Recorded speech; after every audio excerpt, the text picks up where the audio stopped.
আমরা ষষ্ঠ শ্রেণী ক্লাসে রয়েছি। ষষ্ঠ শ্রেণী ক্লাসে এই ছাত্রগুলি আজকে এসেছে। যারা পড়ে তাদের মধ্যে তিনজন অন্তত আজকে আসেনি। সেই তিনজনের সুবিধার্থে একটা ছোট্ট ভিডিও। চ্যাপ্টারটার নাম হচ্ছে মাপযোগ পরিমাপ। মাপযোগ পরিমাপ আমাদের দৈনন্দিন জীবনে মাপযোগের প্রচণ্ডই পরিমাপ প্রয়োজন। তোমার মা যদি রান্না করে, রান্নাতে তো একটু লবণ দেয়, মেপে দেয় না আন্দাজ মতো দেয়? কী মনে হয়? আন্দাজ মতন দেয়। রাস্তা দিয়ে যাচ্ছ গাড়িতে, সাইকেলে, তুমি ব্রেক চিপবে, ব্রেকটা কত জোরে চিপবে সেটাকে আন্দাজ মতন দাও। তাই এগুলো কিছু কিছু আন্দাজ মতন হয়। কিন্তু তোমার যদি কোনো ওজন কেউ জিজ্ঞেস করে, তাহলে কি আন্দাজে যা খুশি বললে হবে? সঠিক পরিমাপ করার দরকার। তা কিছু কিছু জিনিস আমরা কী করব, সঠিক পরিমাপ করব, আর কিছু কিছু জিনিস কী করব, আন্দাজ করব। তো এই চ্যাপ্টারে সেরকম আমরা কিছু কিছু বইয়ের মধ্যে আছে, সেগুলো আমরা লিখিয়ে দিয়েছি।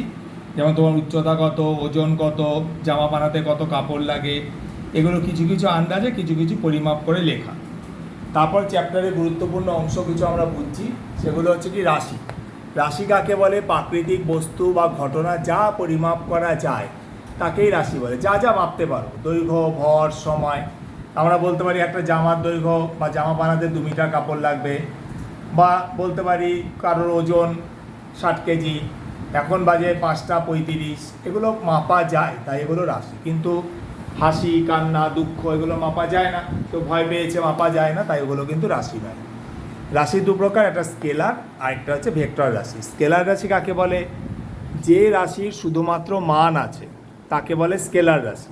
যেমন দৈর্ঘ্য, ভর, সময়। দৈর্ঘ্যর একক কি আমরা জানি মিটার, ভরের একক কিগ্রা, সময়ের একক সেকেন্ড। এগুলো শুধুমাত্র মান বা ভ্যালু আছে, ঠিক আছে? তার জন্য এরা হচ্ছে স্কেলার। ভেক্টরটা বললে আর একটু ব্যাপারটা ক্লিয়ার হবে।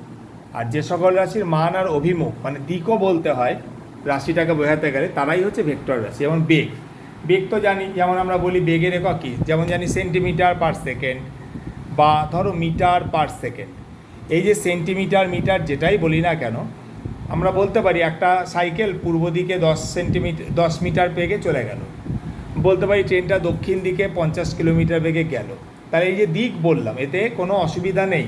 কিন্তু দোকানে গিয়ে কি আমরা বলি পূর্ব দিকে 2 মিটার কাপড় দাও, দক্ষিণ দিকে 2 কিলো চাল দাও? তাহলে এগুলো বলার সময়, এই দৈর্ঘ্য ভর বলার সময় কোনো দিক বলতে হয় না, তার জন্য ওরা হচ্ছে স্কেলার। কিন্তু ভেক্টর রাশি বলার সময় দিক কিন্তু উল্লেখ করতে হয়, দিকের উল্লেখ করতে হয় বলেই এদের বলে ভেক্টর। ভেক্টর কোয়ান্টিটি বা ভেক্টর রাশি। এবার রাশিগুলো তো আমরা জানলাম। রাশিগুলো যেমন দৈর্ঘ্য, ভর, সময়, এগুলো কিন্তু বললেই হয় না। দোকানে গিয়ে আমরা কি বলি? হয় 2 মিটার কাপড় দাও, বা কথার কথা 20 সেন্টিমিটার একটা কাপড়ের টুকরো দাও। মানে আমরা পাশে একটা করে ওয়ার্ড লাগাচ্ছি।